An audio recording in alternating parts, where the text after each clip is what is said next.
سلام همکاران عزیز. اینجا من یک کمپرسور یخچال شکافتم، این از فشار افتاده بود. حالا این که حالا مشکلش چیه و چطور تعمیر میشه بعداً حالا اگه فرصت شد ویدیوشو میذاریم. ولی حالا این که داشتم فکر میکردم که اینو من چطور روشن کنم بیرون بدون اینکه بذارم تو پوستش.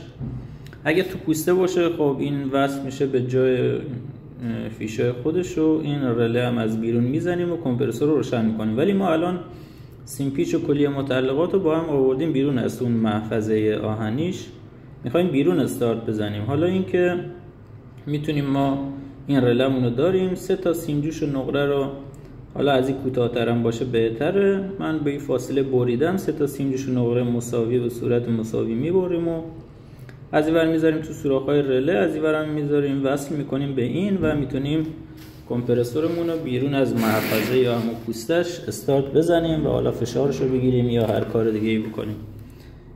وصل کردیم و اینجوری میتونیم روشنش کنیم. با تشکر.